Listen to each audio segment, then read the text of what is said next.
Hello friends, welcome to asset builder YouTube channel. मैंने एक video बनाया था ITR 2 एंड ITR 3 फाइलिंग का प्रोसीजर का।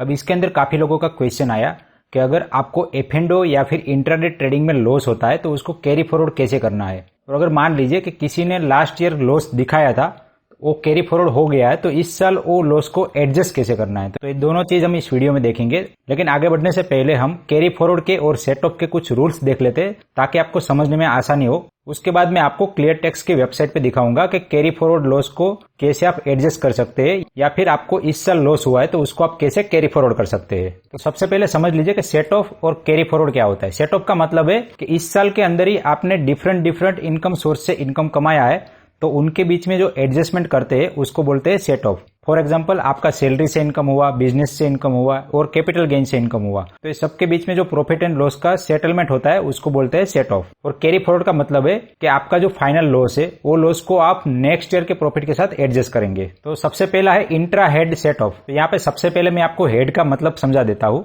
मैंने ऑलरेडी लास्ट वीडियो में बताया था कि इनकम टैक्स डिपार्टमेंट के हिसाब से हमारे 4 मेन सोर्स होते हैं जिसको हम बोलते हैं इनकम सोर्स या फिर इनकम हेड। तो सबसे पहला है salary head, house property head, business income head, capital gain head and other sources. तो यहाँ पे जो set of and carry forward के रूल है वो कुछ ऐसे है कि आप सैलरी का इनकम कैपिटल गेन के साथ एडजस्ट नहीं कर सकते, या फिर बिजनेस इनकम का लॉस आप किसी दूसरे हेड के साथ एडजस्ट नहीं कर सकते। तो इसके जो रूल्स है वो मैं आपको एक बार दिखा देता हूं। तो सबसे पहला है इंट्रा हेड सेट ऑफ, मतलब एक ही हेड के अंदर आप किस तरह से सेटलमेंट कर सकते हैं उसके रूल्स। तो सबसे पहला है कि losses from one source of income can be set of against income from another source.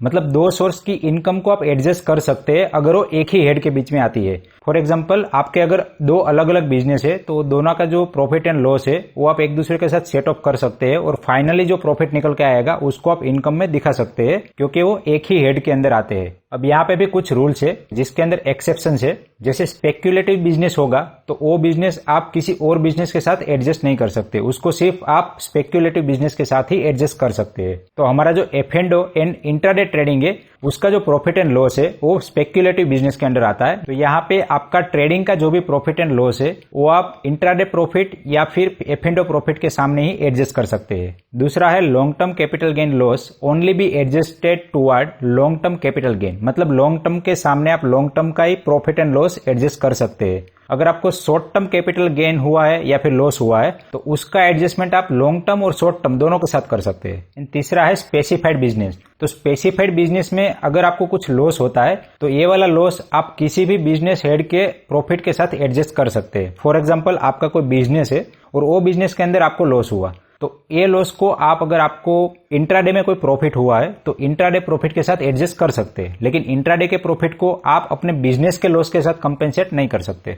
अब जैसे हमने इंट्रा हेड देखा, ऐसे हम इंटर हेड भी कुछ रूल्स के हिसाब से कर सकते हैं। फॉर एग्जांपल, बिजनेस को सैलरी के साथ, तो इस तरह से कुछ रूल्स है कि जिसके अंदर हम इंटर हेड सेट ऑफ भी कर सकते हैं। तो इंटर हेड सेट ऑफ में सबसे पहला है हाउस प्रॉपर्टी लॉस। तो यहाँ पे आपको 2 लाख की लिमिट मिलती है। 2 लाख तक का आपका जो इंटरेस्ट है जो आपका हाउस प्रॉपर्टी लॉस में आता है उसको आप सैलरी के साथ भी एडजस्ट कर सकते हैं या फिर किसी और हेड के साथ भी एडजस्ट कर सकते हैं, लेकिन यहाँ पे लिमिट है 2 लाख रुपए की। और दूसरा है business loss other than speculative business. तो अगर स्पेक्यूलेटिव बिजनेस के अलावा आपका कोई जेन्युइन बिजनेस है जिसमें अगर आपको लॉस होता है तो वो वाला लॉस आप सैलरी के सिवा किसी और हेड के साथ एडजस्ट कर सकते हैं। फॉर एग्जांपल, आपका कोई बिजनेस है जिसके अंदर आपको लॉस हुआ और साथ में ही आपको कैपिटल गेन भी हुआ है म्यूचुअल फंड के अंदर, तो वहां पे आपको जो प्रॉफिट हुआ है उसका एडजस्टमेंट आप अपने बिजनेस के लॉस के साथ कर सकते हैं, लेकिन सैलरी के साथ इसका एडजस्टमेंट नहीं कर सकते। तो यहाँ पे कुछ ऐसे हेड है कि जिसको आप किसी के साथ भी एडजस्ट नहीं कर सकते, जिसमें सबसे पहला है स्पेक्यूलेटिव बिजनेस, जो मैंने ऑलरेडी आपको बताया कि F&O एंड इंट्राडे ट्रेडिंग के लॉस को आप किसी और के साथ एडजस्ट नहीं कर सकते।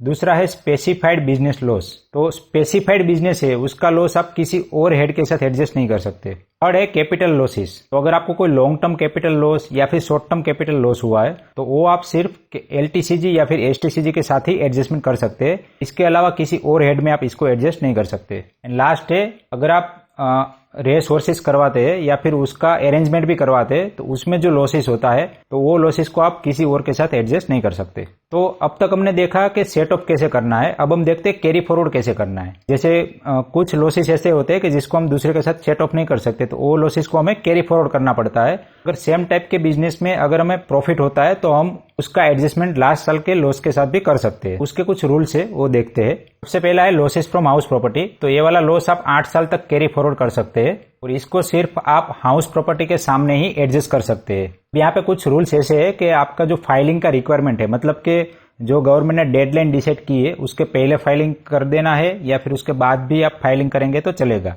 तो हाउस प्रॉपर्टी के केस में अगर आप फाइलिंग डेट के बाद में भी फाइलिंग करते हैं तो चलेगा, बाकी दूसरे केस में ऐसा नहीं चलेगा। नेक्स्ट है losses from non speculative business. तो नॉन स्पेक्युलेटिव बिजनेस है उसमें आप 8 साल तक कैरी फॉरवर्ड कर सकते हैं और स्पेक्युलेटिव बिजनेस है तो उसके अंदर आप सिर्फ 4 साल तक ही इसको कैरी फॉरवर्ड कर सकते हैं। और यहाँ पे adjust only against income from speculative business. तो यहाँ पे जो भी हेड है उसके सामने ही आपको इसको सेटल करना है। मतलब स्पेक्युलेटिव बिजनेस से लॉस है तो उसको स्पेक्युलेटिव प्रॉफिट के साथ ही एडजस्ट करना है। और यहाँ पे कंडीशन है can not carry forward if the return not file within original due date. तो मतलब कि ये सब का बेनिफिट लेने के लिए आपको ड्यू डेट से पहले फाइल कर देना जरूरी है। जैसे इस साल का ड्यू डेट है सितंबर 31।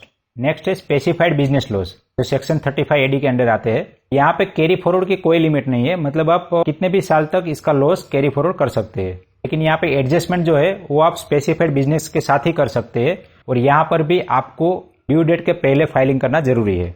नेक्स्ट है कैपिटल लॉसेस। तो कैपिटल लॉस में आप 8 साल तक इसको कैरी फॉरवर्ड कर सकते हैं और लॉन्ग टर्म कैपिटल का adjustment long term capital gain के साथ होगा, लेकिन शॉर्ट टर्म कैपिटल गेन का एडजस्टमेंट आप long term and short term दोनों के साथ कर सकते हैं। यहाँ पर भी आपको ड्यू डेट से पहले फाइलिंग करना जरूरी है, अदरवाइज आपको ये बेनिफिट नहीं मिलेगा। नेक्स्ट है लॉसेस फ्रॉम ओनिंग और मेंटेनिंग रिसोर्सेज।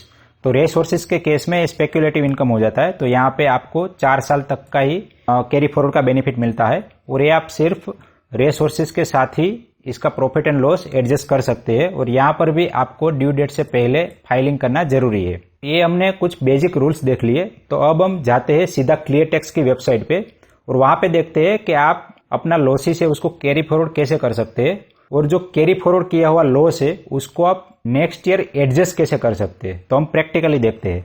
लास्ट वीडियो में मैंने आपको ITR 3 फाइल करके दिखाया था और इसके अंदर मैंने जो एग्जांपल लिया था वहां पे लॉन्ग टर्म कैपिटल लॉस हो रहा है। आप देख सकते हैं यहाँ पे -1800 रुपए का लॉन्ग टर्म कैपिटल लॉस है।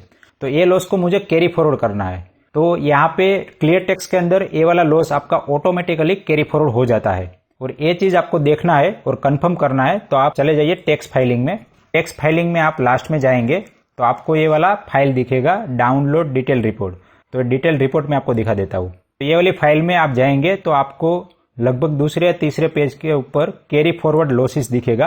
तो यहाँ पे आप देख सकते हैं कि long term capital gain loss category और अमाउंट इतना कैरी फॉरवर्ड हुआ है, मतलब आपका इतना लॉस अभी यहाँ पे पेंडिंग है। अगर नेक्स्ट ईयर आप लॉन्ग टर्म कैपिटल गेन से 1800 रुपए का प्रॉफिट करते हैं तो इसके सामने एडजस्ट हो जाएगा और आपको कोई भी टैक्स नहीं पे करना पड़ेगा।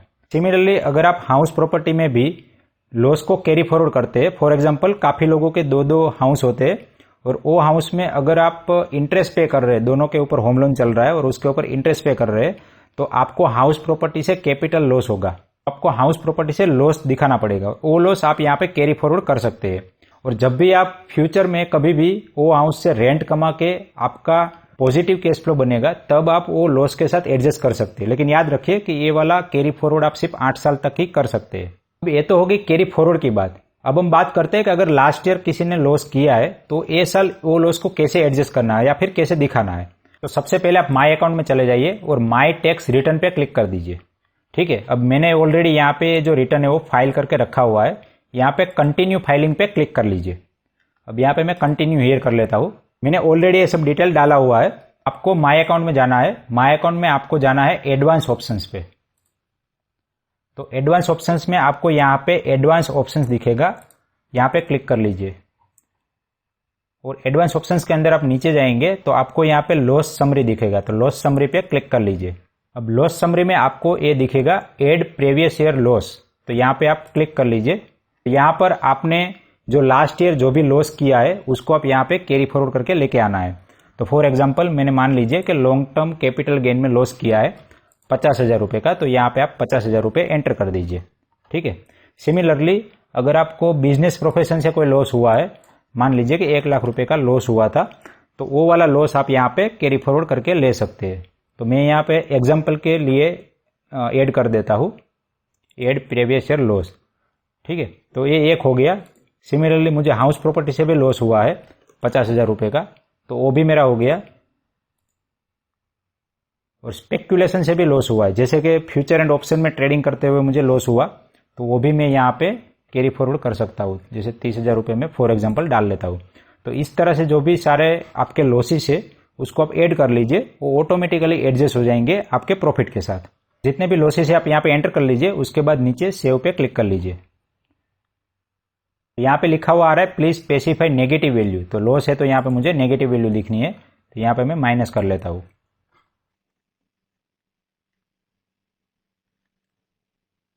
अब मैंने जैसे सेव किया तो दूसरा एरर आ गया, loss is specified for assessment year 2021 but a valid filing date has not been specified. तो मुझे यहाँ पे वैलिड फाइलिंग डेट भी ऐड करनी पड़ेगी। यहाँ पे आपको जो आपने लास्ट में फाइलिंग किया था उसका डिटेल निकालिए और वो डिटेल आपको यहाँ पे ऐड करना पड़ेगा। क्योंकि मैंने डमी लॉसेस डाला है, तो मेरा जो भी लॉसेस है वो एक्चुअल में कैरी फॉरवर्ड नहीं हुआ है, तो मैं आपको यहाँ पे दिखा नहीं सकता हूँ। लेकिन आप इस तरह से जो भी लॉस हुआ है जो भी साल का, वो यहाँ पे आप कैरी फॉरवर्ड कर सकते हैं। और एक चीज आप यहाँ पे देख सकते हैं कि आपको 8 साल का ही दिखाएगा, 1 2 3 4 5 6 7 एंड 8। तो यहाँ पे आप 8 साल का जो भी प्रॉफिट एंड लॉस है उसको ही दिखा सकते हैं। उसके पहले अगर आपका कोई प्रॉफिट एंड लॉस है वो तो नहीं दिखा सकते। स्पेक्युलेटिव बिजनेस के केस में अगर आपका लॉस 4 साल के पहले का है तो भी आप यहाँ पे नहीं दिखा सकते। अगर आप यहाँ पे ये सब डिटेल डालेंगे, लेकिन सिस्टम जो है ऑटोमेटिकली ले लेगा कि आपका जो लॉस है वो 4 साल के पहले का है। तो आशा करता हूं कि set of and carry forward of losses आपको समझ में आ गया होगा, और जब भी आप अपना ITR फाइलिंग करें तो ये चीज का ध्यान रखेंगे। अब भी आपको ITR फाइलिंग में कोई भी क्वेरी आती है या फिर आपको कोई क्वेश्चन है तो आप मुझे कमेंट में बता सकते हैं, या फिर आप मेरे पर्सनलाइज व्हाट्सएप नंबर पे भी कांटेक्ट कर सकते हैं। मुझे जब भी टाइम मिलेगा तो मैं आपके व्हाट्सएप क्वेश्चन का भी आंसर दे दूंगा। अगर आपको ये वीडियो पसंद आया है तो अपने दोस्तों के साथ शेयर करिए और इस वीडियो को लाइक करिए। इस वीडियो को एंड तक देखने के लिए आप सभी का दिल से धन्यवाद।